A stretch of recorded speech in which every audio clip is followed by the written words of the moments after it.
Like, we are creating impact, and this is the task and the to-do list. They're going to be remaining at the end of the day. But what ultimately is only there for 5 to 10 minutes that we get to pour into is our patients. And so how can I, as a leader, step up and embody that for my team? All right, chiropractors and chiropractic students, welcome to the Family Practice Podcast. You know, the one you've been waiting way too long for, because this podcast will actually stay focused on chiropractic. Not only what it takes to get world-class clinical results for kids and families in your community, but also what it takes to build a legendary, incredible family practice that takes care of your family way beyond your dreams. I'm Dr. Tony Ebel, and I'll be joined by Dr. Matt Hill, Dr. Ellie Wright, Jacqui Jakubowicz, and incredible guests, chiros, associates, CAs, all these folks making massive impact around the world. We're going to cover everything: pediatric, perinatal, family practice. This is the podcast you've been waiting for, because moms and dads and families have always needed us. Now they're finally ready for us. I hope you're ready for the Family Practice Podcast. Let's go. Welcome back to the Family Practice Podcast. I'm your co-host, Jacqui here, and today I am thrilled to bring you inside one of our recent PX Brick Builder events. These gatherings are always such a highlight for our community, and this one was absolutely no exception.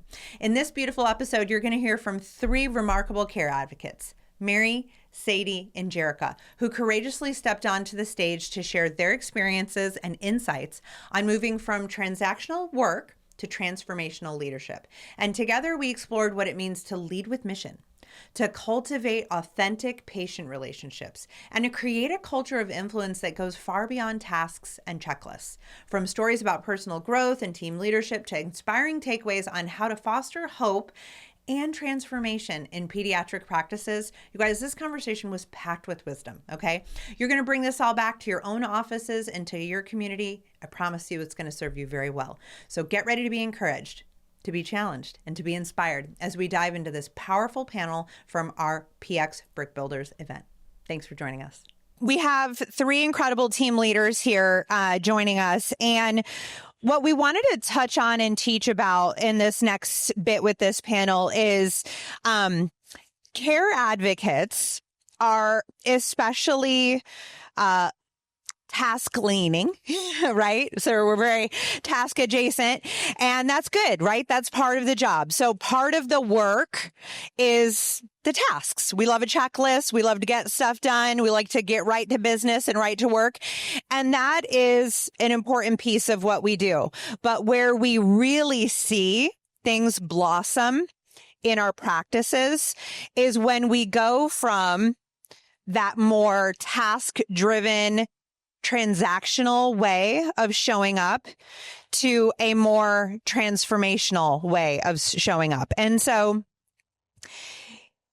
when we think even about something as simple as conversions, right? So we're thinking about connecting with new patients, right?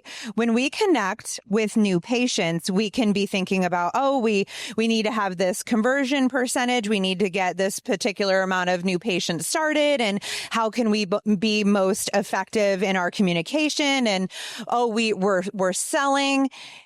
Here's the thing. You can certainly look at it that way. And that is a much more transactional way of looking at things. You can have all of the same circumstances and all of the same goals, and from a more transformational perspective, approach that very same situation. So for instance, do I sell chiropractic? Yes, I do. When I use chiropractic as the vehicle, what am I doing? I am literally leading people from where they are to what they want to be, right? I'm helping them arrive at their end game result. So while I may be, quote unquote, selling chiropractic, what I'm really doing is I'm persuading them for good. I'm leading them towards transformation. I am being an agent of change, because for them, the pain of staying the same has now become greater than the pain of change. And so that is what we are going to evidence today is with these three incredible ladies. We are going to evidence how we can go as CAs from being more transactional to being more transformational. And especially when we talk about being in more of a leadership role, we know that when we're in a leadership role, our influence over our team and our influence over our practices and our patients is very immense. So it's important that we are really embodying this transformational perspective. So I'm going to do a quick introduction of our panel. And I want you to know that they're all nervous. And I'm so proud of them because we can do things when we're nervous and we can push through that. And they're doing that because they want to create value for this room because they believe in what you're doing and what you're creating in your communities. So thank you all for coming up here and being courageous to share. So some short intros here. First, we're going to start with Mary. So Mary is from Dr. Andy Paul's office, correct? So you've been at the practice there for about 4 years, correct? Yes. Okay. And then, I've just been recently getting to know Mary. And Mary, you just did an immersion with us at PwC. And the catalyst for the immersion you just did with us at PwC was the fact that you are brand new to the leadership team. Yes. Yep. Awesome. And so you are so the title at your practice for you is that you're the office manager there. Yes. Okay. And how many people are on the beautiful team that you lead? So we have 4 beautiful CAs and 4 great doctors. So yes. Love that. Awesome. And you're from the great state of Wisconsin, so you didn't have to drive very far to get here. No, about 45 minutes. Perfect. Awesome. Well, thank you, Mary. And then Sadie, you have been on your team at Living Water Chiropractic for just under 2 years. And we're going to have a great podcast coming out with Sadie very shortly. So stay tuned for the podcast coming out. And that's the family practice podcast that is. So it is chiropractic facing. And we're delighted to have her as the first CA that we invited to join us on that. And your title at Living Water is Director of Operations, correct? Yeah, whatever. Head CA. I answered all. Yes. That's kind of how I feel about when somebody asks me what my title is. I'm like, pick a day. I mean, we show up every day in all the roles. Yes, we do. I love that. And then Jerrica. So your title is Chief Office Coordinator, and you've been on the team there at your practice for just under 5 years, which was wild. I just texted Jerrica a couple minutes ago and I was like, remind me, it's been 5 years since you've been on the team. And she goes, yes, next month. And I was like, how did I remember that? That's so freaky that I remember that. I don't know how I remember these details about people, but because she's amazing. Yeah. Okay. No, Jerrica, I've had the privilege of knowing Jerrica for quite a bit of time. And she's always been somebody that has cared so much about quality and has really wanted to do whatever she can to show up really authentically and really powerfully. And so that's the reasons why I've invited all 3 of you today. So we're going to jump right into the questions. So, and like we said, we'll just kind of do this organically with whoever would like to answer first. So our first question is, what does transformational leadership look like in a pediatric office? I think inspiring and motivating the team members, building relationships between CAs and the patients, just to foster a strong team spirit and maintaining a supportive and positive environment. Yeah, I'm gonna touch on that really quick. I want to tell a quick story. So during Mary's immersion with us, her positivity really came across, right? Because when somebody is positive and you can just feel their influence, you can just feel their vibe. I mean, we're in chiropractic. We know what a vibe is. And she was telling me about this John Gordon book that she read, and that she wanted to read with her team called The Energy Bus. I don't know if you've read that, but Mary, if you want to endorse the book, I want to have you endorse it. But what was really interesting about this is I was not in the moment drawing this connection when she told me about this book, but, at an event we attended back I don't know, it was last year. I think it was actually last January. I had an interaction with a gentleman in the elevator who was clearly had been traveling and had some type of like rigorous travel day because he had all of his stuff with him. But he had this really, really joyful presence in the elevator. And I was like, I mean, you look like you've been through it, but also you're so happy. So it must not have been that bad. And then interestingly enough, when we were getting into the talking sessions, it was John Gordon, and this author. And I didn't realize when you were telling me this story, but what was so cool about it is not only did he write this book called The Energy Bus, which you're going to tell us more about in a moment, and it's very relevant to this entire conversation. This author, John, he actually really fully embodied everything that he talks about in this book. He had a super rugged travel day, had a previous speaking engagement, had his flight canceled, all of this. He was coming to speak at the leaders event and barely made it by, a hair on his chin, and engaged really meaningfully with me in the elevator, was really kind and energetic and happy despite everything it had taken him to get there, and then went up on the stage and just absolutely crushed it. If you're not familiar with the work of John Gordon, he coaches a lot and mentors a lot within the NFL and with a lot of other sports. And I just think it's really cool because the whole book, and this was part of what you shared with me, Mary, is about controlling how we show up. And it's really about those transformations. Do you want to talk about that really briefly? Because it's a book that I highly recommend that you read with your team. Yeah, this book is fantastic. I actually just listened to it the other day just because of this particular opportunity that I get to have. I read this book. I don't even know where I heard of the book, but it was just, I have to read it. I just felt like this is something that I absolutely need. But he goes on this rant about how everything in his life is just going horribly and how he has to take the bus to work and he just really doesn't want to. He wants to try everything in his power to not have to do that because who wants to ride the bus?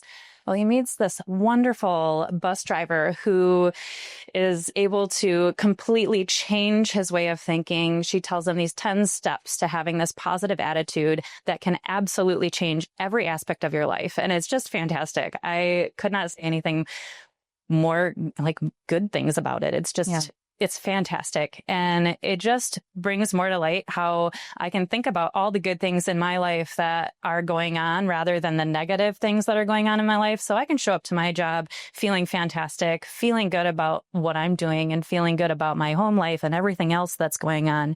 And also to be able to project that onto the people I'm working with and the people that I'm working for. And so I think about my children and what I do for them on a daily basis. And then I come to work and I'm able to give that to other people. And that's exactly what happened in his life as he was able to turn his thinking around and make a bigger impact on his own family as well as his job. Yeah. So, well, we hold so much influence over not only the people that we work with, but with our patients. And when our patients are coming in at a time where a lot of times they're really in a bad spot in their life and they really need, as CAs, obviously the dynamic is different between doctors and patients and CAs and patients.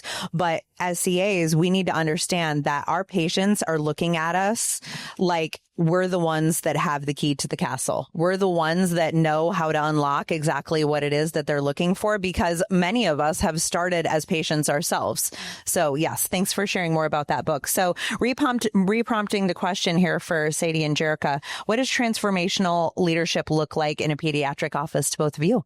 Okay, so I think when I think of transformational leadership, I mean, you have to embody this from the top down. So the extreme ownership, if you will. Energy Bus is also great, but same thing. It's just you have to operate from absolute clarity. Okay, so every single CA on your team has to have a why. If you're hiring them outside of chiropractic, right away, you find their why. You get them on the care plan. You have them stick to their frequency. They have to have a story to tell because we have to relate to those patients from that new patient phone call, from the moment somebody walks through the door. It has to be every single person on your team has to operate from the absolute clarity or else there's going to be leaky bucket somewhere, and it's going to affect your overall processes. It's going to affect everything. And so I think that's the biggest thing whenever you think of transformational leadership. And when you think of everybody in this room being a leader, we have to all operate with our absolute clarity. And then in turn, we can turn and teach our teams to operate that way as well. Yeah, I love that. Awesome. That's great, Sadie. Thank you so much for sharing. In how I see transformational leadership in my role, really in this season, there have been so many seasons in the 5 years I've got the opportunity to serve in this capacity. But really right now, I'm in the weeds with my team. I am doing all the finer details that the exact same things that I'm asking my team to do. I'm stepping up and I'm doing that right there along with them. I'm not simply expecting it from them. I'm leading by example.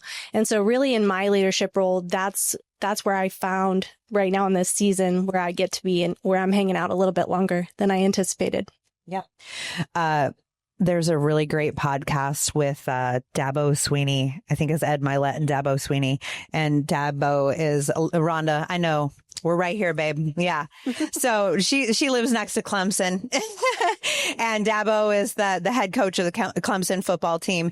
And Dabo, one of my favorite quotes from that podcast is he says, leaders take out the trash. Now, here's the thing. In every moment, is it going to be in such a way that you're going to be doing every single thing alongside your team? No, but what's so helpful is when you have a leader that can jump in at any moment to support the team and to really show like this is what it takes. Because no, leaders are not above anything.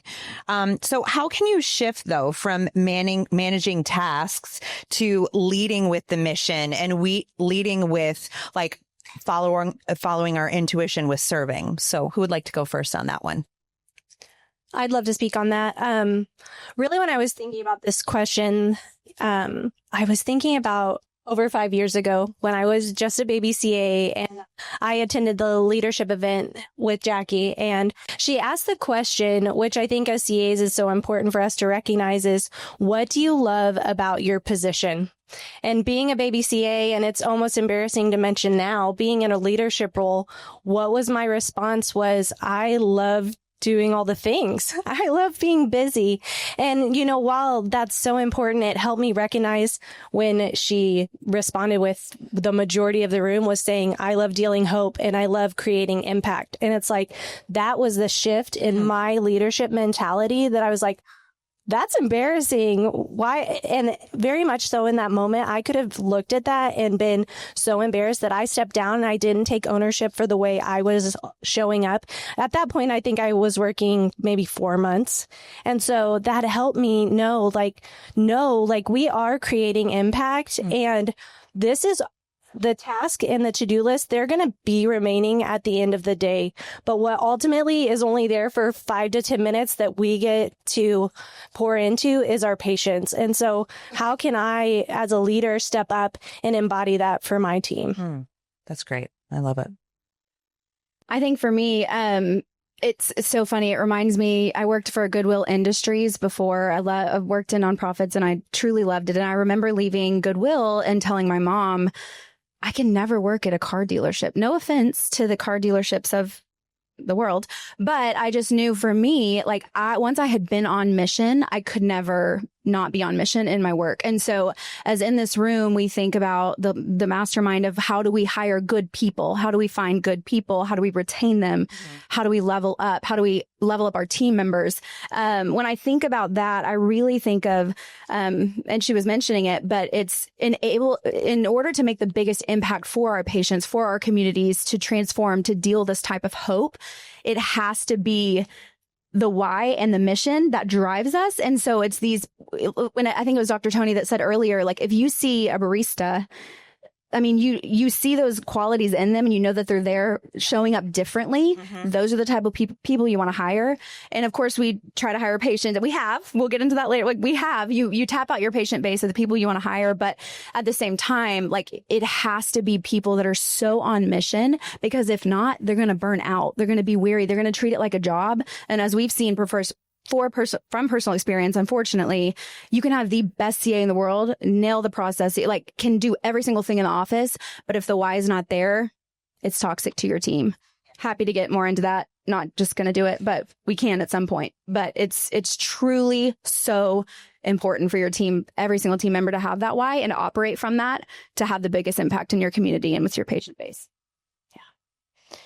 I think for me, I like to think about my goals and what I want in my life. I know, starting in this office manager position, I was very comfortable and very uncomfortable with change, and having to move forward with new responsibilities and those changes that I wasn't really all that open to at first. But the more I thought about it, the more I knew what I wanted, and I know I want to help, and I want to be a changer. I want to make a difference in all of the people that I have I'm so close to now. All the people that come into our clinic are like so fantastic, and it just makes me so full to be able to be a part of this big thing. And I know I go and I talk to my family about it all the time, because I'm like, oh, we had this thing happen, and I can't tell you who, but it's so fun and it's so great. And I just see this huge impact, and it's just so fulfilling. Yeah. It's just so fantastic. So I think I'm more open to change and my decisions, to be able to like accept those consequences of my decisions and to embrace more of those responsibilities. Yeah. And also, it's really awesome when you have somebody see something great in you and they call it out. It's like they're going to call you up to higher ground. Like, no, we're going to need you to lead the team because you're awesome. So it's time to step up. Yeah, I love that. So what is the biggest sign that someone is stuck in a transactional approach, and how can they break free from that? So if a CA in the room is like, okay, well, that sounds great. What can I do about it? Like, what can I do to more fully embrace the mission, to look at things in a bigger, more expansive way? Do you want me to share? Go ahead. So yes, we had an example of this recently, and we'll be transparent, just so we can all mastermind together on this, and it happens. But we had a precious CA, and as I said, she was so good at the systems and the process. Like, she was ironclad, like truly. She's an incredible person. However, I started to notice as we're in the trenches down with our people and you get to know their lives and attitudes and all the things, I just started to notice a shift in her, and she was just showing up to a job. I mean, it was so far as like starting to show up a little late, which she had never done that before. Like, there was these little nonverbal signs, and I was saddened by that. And so as a leadership team, we discussed this, and we decided to try to kind of call her to higher ground a few times, had some meetings, tried to flesh it out, talk with her, hey, what's going on, and gave her a choice to call her higher or not. And so we ended up having to let her go. And it was one of the hardest things we've done as a team, because we are such a family. We do really value our team members, and our lives are so intertwined. But it was just a moment where we saw, and I believe this is one of your trainings fairly recently, Jacqui, about the percentage of the one negative person like brings your entire team down so much. Like, it's astronomical. And that was what we saw. Like, we saw the negativity seeping into our team in all these different ways and avenues. And there's just not a place for that in a PX office. Yeah. Because it really starts to infect every part of the team and dynamics and meetings. And then, there's like mild disrespect here and there. And it's like, none of that is the vibe for the office. And we all know that. You just can't keep showing up whenever that's happening. And so it was really hard. Yeah. It just happens. It does happen. And also a really important piece of things, and so glad you guys took action on that, because it is really difficult, is to make sure that you're not communicating that there are different standards for different people on the team. Everybody on the team has to have the same standard. And the standard is we show up on time, we show ready to work, like we, put our whole selves into it. And so when we allow things to persist for too long, we're communicating that standards are different for different people. And that can't be okay. Okay. So, do you feel? Yeah, I'd love to speak on this. I actually have a story, and I hadn't even thought of this, and I was just meeting with my team over breakfast, and this is an accountability moment as a leader. And something that I noticed is we had a patient several weeks ago. It was a little girl. She's under wellness care. She's been coming. She's been loving it. And one day she just came in and she's like, I don't want an adjustment. And her mom's like, I'm not going to make her get an adjustment. And, we as our team, we got to honor that. But then me as a leader, I got to dig deeper with that. And, mom was sharing with me, she's like, Meredith just says it's different.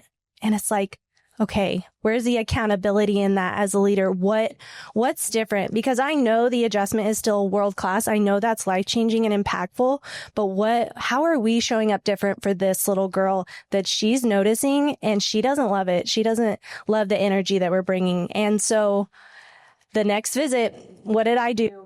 I was intentional with that little girl. We had a bubble party and we had a blast. And me as a leader, I got to show up for my team and show them like, this little girl wasn't enjoying this, but this is how we get to show up immediately, make those shifts and changes very intentionally and right away, because the last thing we want is for them to not be seeking our care anymore because they're not enjoying it. And so that as a leader is so important to take note of, because it's not your dog. It's not their adjustments that are different. It's the energy that your team has. Yeah, that's huge. I actually want to move to the next question because I feel like it's the perfect segue. So let's talk a little bit about how can you train your team on that? Like, how can you train them to move beyond routine patient interactions to be able to identify like, okay, this is an area where we need to do something different. We need to get creative here. How can we re-engage this patient in their patient experience so that we can create more of those transformational experiences? And no, we're not at all saying you can do a bubble party for every patient, right? No, that's not something you're necessarily going to do. For chaos, let me tell you. So how can we work to train our team to move beyond that? And I want to say something here. Like, I think our team has incredible ideas all the time about how to make patient experiences better. One of the things that our team asked about was they asked about having something to make the patient experience better in the scan room. And they brought that up. And then at the same time, Dr. Tony and Christina went to go to see Dr. Kevin Powell. And there was something at Dr. Kevin Powell's office that very much caught Christina's eye. And when Christina brought it up, like, the team was so excited. And so I just love thinking about getting creative and moving past, this is what we've always done. And, that's too expensive, or we don't have time for that. There's all kinds of things that we can do that create meaning and great experiences that don't involve taking a lot of time and don't involve spending a lot of money. So let's talk about that. So how can you train your team on those things? I think focusing on empathy is huge, and trying to train your staff to also focus on that. And active listening, looking for opportunities for continuous improvement. Mm-hmm. It just makes a difference when everybody is on the same page and everybody knows how to help.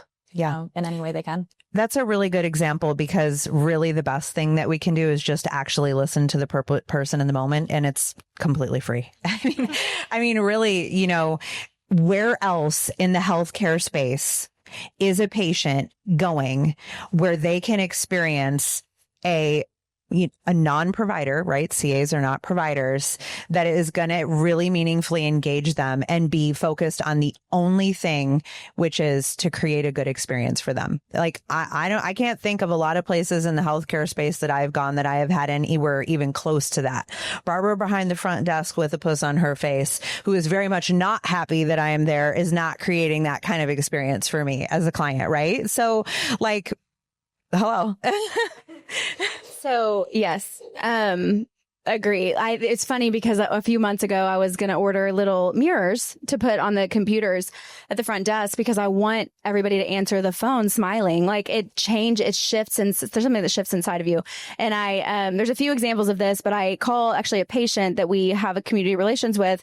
I called to make an appointment at their office, and he answered the phone as one would at their business. But then I told him who I was, and he treated me differently. Mm. And so in that CA meeting the next day, I was like, huddle around, guys, we got something to talk about. we answer the phone the same every single time. Like, I don't care who it is on the caller ID. You don't roll your eyes. There's no room for like, oh, they're probably rescheduling again. Like there's truly no place for any of that. And so it's like, we answer the phone the same every single time. Like, it's not that anybody has to say this. I was a cheerleader, so they know I'm all about that vibe. However, when they said spotter yesterday, I was like, yes, I'm everybody's spotter. We're all about cheer. Yes. But truly, like, we have to answer the phone in that way. Like, it has to be from the moment somebody contacts your office for the first time. Look at your Google reviews. If you want to see if your business is differentiated from the other chiropractors in the market, take a look at your Google reviews. Yes. What are they saying? Is someone saying, from the moment I stepped in the door, every CA, every doctor, countercultural, radical, just everything so above and beyond, like that you're not getting from any other healthcare provider. And I think too, something that's important to be mentioned is it's that new patient phone call, like making sure that whoever is taking, like, it's ironclad in the mission. And it's, you know what? I know you don't feel like your special needs child can walk into a healthcare office, but we're set up for you. Like, there's so many times where I'm literally in tears on the phone with these parents. Just come, just get in the door, because I promise you just give us a chance. And I think if everybody who truly does answer the phone that way, like, that's the differentiator. And then if you take it a step further and empower your team to make those decisions, we had an amazing CA that texted me sometime this week and said, hey, where's our big stash of gift cards? Like, there's a family struggling. Like, I want to write them a card. I want to sign it from the team and I want to give them a gift card. Things like that. Like, she knew that was totally okay. Like, she didn't ask my permission. She's like, hey, where are they? And so that's what you have to do. Like, you really have to empower every CA in the office and doc alike to make those decisions in the moment, to love on people. And that's how you're going to get the radical experience in the office. Because we already know the miracles are happening. Like, care plan compliancy, like, we know that's happening if they stick to the care plan. Yeah. But this is how we go above and beyond when we're talking about the team and training. So that concept that you talked about with the smile thing, man, that's a trip for me, because back in my banking days, I used to train my team on, can they hear you smile? When you answer the phone, do they hear your smile? And that is so transformative. It sounds so simple, but it's not. Like, if somebody is projecting that or not when you connect with them. I threatened the mirrors. I didn't actually buy them, but I still will. Hey, you know what, though? I'm saying. If we have to go there. Anytime we could get some mirrors. At any time. 2-day shipping. One day. If you're lucky. I live in a rural part, so my 2-day shipping actually isn't 2 days. It's like 5. These shoes I ordered yesterday. Wait, I'm just kidding. I love how you spoke about how your team is doing that and how you're empowering them to do that. And that's something, how we get to train our team is we're learning their gifts and talents and really what they're good at. And so we had a CA, she was amazing at connecting and writing very personal cards. So what we did is we encouraged her in that. And so she took the lead on that. And so when we found out that was one of her gifts and talents, we loved on her. We praised her for that. And she took hold on that. And that has really bumped up our patient experience and creating those transformational experiences and giving the team empowering them to do that. Mm-hmm. So what are some of the ways from a patient aspect? So moving a little bit more to the patient interactions, what are some of the ways that you can help families shift from seeing care as a transaction to more of a life-changing journey? What are your favorite thoughts on that? Who wants to go first? I'd love to share on that and speak to that. I think of a story and, something we do, and I'm sure because Jacqui trains on this so heavily and encourages us to do this, is the patient experience and the welcome tour. And so something I love to share is, highlighting, of course, we're engaging that to their story and their what their purpose is in our office. But something I love is the moms that are coming in, they're expecting or they're bringing in their baby. And one of my favorite rooms to highlight is our mother's lounge. And I love sharing the story with those moms so that they can envision themselves in that space, in that capacity. Is a story about a mom. She had twin babies and they were receiving care. And she came to our office on a day that she didn't have an appointment, but she was right down the street. She knew we had that space provided to them, that she she was welcome to utilize at any point because we had expressed that to her. This is your home. You get to utilize this. And she brought those girls in on that day. She hung out in the mother's lounge. She nursed those baby girls and out she went. She's like, thank you so much. Love you guys so much. And so how cool to curate that environment for our patients and our families that they feel welcome to just show up, utilize what you have because they know you've prepared that space for them. And how cool to know that they're not only thinking about the transactional approach, but we literally have transformed their lives and they're thinking about us outside of chiropractic. I love that you said prepared a space for them, because when you prepare a space for somebody, they will stay. They will stay in that space. Like that mom is probably going to keep those kiddos under care and be in your practice for a really long time because she felt prepared for. That's awesome. Sadie? So, yeah, I'm going to take it in a different direction. Incredible what you said. I love the nursing mother's room. One day, our new office that's coming. And also, like, I remember too, as a patient coming and feeling flustered, like it was everything I could do to get me and my kids there. You know what I mean? And it's like, you got a nurse, you're sweating, your hormones are all the thing. You know, I need adjustment myself, like all the stuff. But if that space is prepared, like you walk in the door and it's like so many patients have said, like, it's a deep breath, you know? Yeah. But yeah, so that was incredible. But I want to take it to, I think something Dr. Tony really started with yesterday, and it really stuck with me. And this was kind of what I was thinking about in the summary of yesterday, but how these processes and like what we're sitting here talking about and doing and thinking about is nothing compared to the trenches about where these families are day to day. And y'all, if you truly want to grasp on how these families' lives are being changed, sign up to do the testimonies. Sign up to be the person to interview these people for testimonies. And I guarantee you, I feel like that was a Dr. Tony word. You will truly sit there and weep behind the camera, because one of the questions I personally like to ask in the interview process is, tell me how your day to day has been changed since coming into our office. And the amount of parents that say, like, I never thought my child would wear clothes. I never thought we would board a plane. And then to be sitting there with them 4 months later, and they're going on a vacation to Denver with their two very, very high needs daughters. There's nothing in the world like that. And so I think he just summarized it beautifully yesterday. It was like, of course, we're going to work hard. We're going to reinvent the wheel. We're going to change. We're going to call each other higher because these families need it. They deserve it. No one else in the healthcare space is doing that. And so how do we be that person for them? And it truly, like, from the moment you talk to them on that new patient call and they tell you what their challenges are, and then you see it in the testimony, it's just a game changer. Yeah, I think kind of going back to making connections with the patients and really getting to know them and sharing stories. Like, I love talking about my kids. Everybody that comes in knows that I have a plethora of them and they just love hearing about them. Six kids, right? I have 6, yeah. Yes. So I love it because every time you come in, how are your 20 kids? I love it. Like, it's just. How's your flag football team? Okay. I also want to say something here. Think of how many incredible moms that you have in your practice that they're like, oh, they have 6 kids. They don't have time to work. Okay. Listen, if somebody wants to be working for you and they love chiropractic, they will make a way to be on your team. I promise you that. Yeah. So still ask them. Yeah. Okay. I love sharing my story when I get that mom, that ADHD mom that is like, I'm just so tired. I don't want to get on medication, or we've been on medication and I just want to get off of it. And I worry about education and their sleep and everything else. And I say, I have that kid and she now can tell me that she needs an adjustment. And I love it. Like, I just love being able to share that with them and be like, you're going to be fine. You come here, we'll get some scans. It's going to be great. And you're going to notice a huge difference because my daughter's teacher can tell me that they noticed a huge change when she started seeing Dr. Andy 3 times a week for a little bit, where they went, wow, what did you do different? Like, I love sharing that. Yeah. And it just changes their whole tune, where it's like a totally good conversation that we're having on the phone. And it's like, it's going to be okay. I love this. Like, I love that you're here. I can't wait to come and see you. Like, I can't wait to see you. Just can't wait. Yes. Let's talk about daily habits.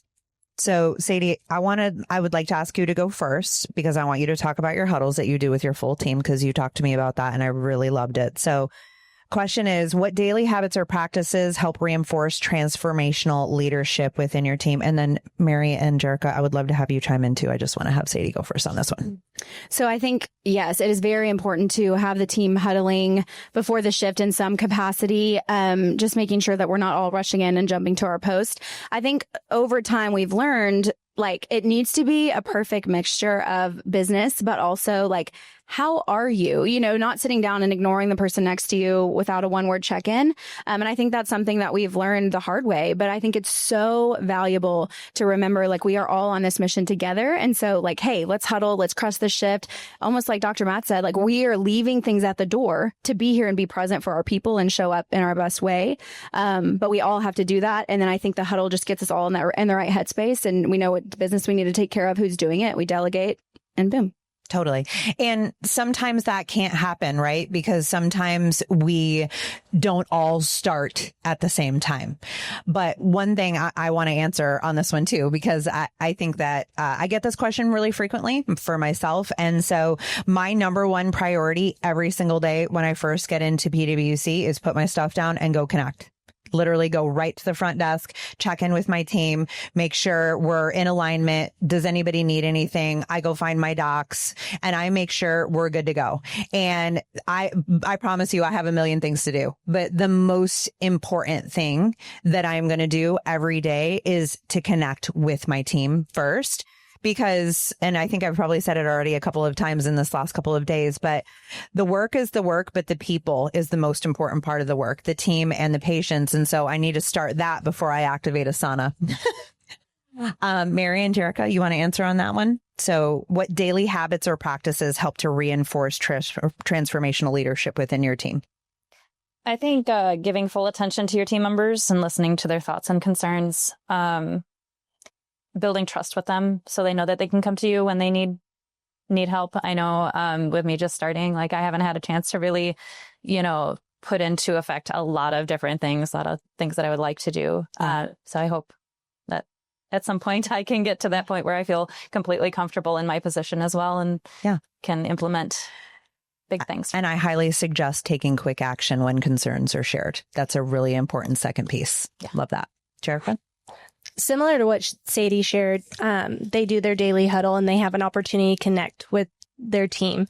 And we do that exact same thing. We have a requirement where we show up a certain amount of time prior to the shift to make sure we have that opportunity. The first thing we do before we touch SCED or any of those systems and processes is we're walking back to Dr. James' office where we huddle as a team with Dr. James, and that we have those touch points with our team. The first thing that we do is we connect. So if there's something heavy on our heart or something that we want to share or something silly, just opportunity, those connection points build so much team.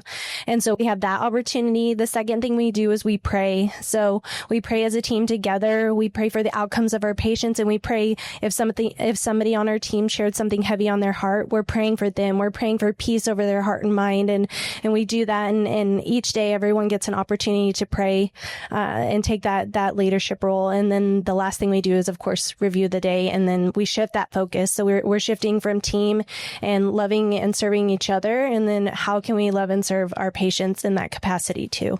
Yeah, that's so important. And I think we know how important meetings are, and we still don't do them sometimes, right? And so I highly suggest don't skip the huddle, don't skip the meetings. The amount of productivity you're going to have when you don't skip those things and how much you'll go from transactional to transformational will be absolutely huge and worth that time and that investment. So thank you all. We didn't get to everything, but I kind of thought we might not get to everything anyway. So let's get a wonderful round of applause for these incredible care advocates.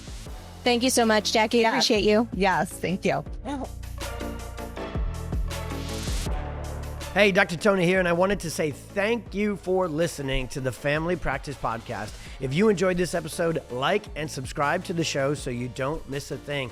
Also, if you're looking for more content from us, you can absolutely subscribe to our newsletter, watch exclusive episodes on YouTube, and dive deep into the articles and blogs on our website. All of this is linked in today's show notes. Thanks again, and we'll see you on the next episode.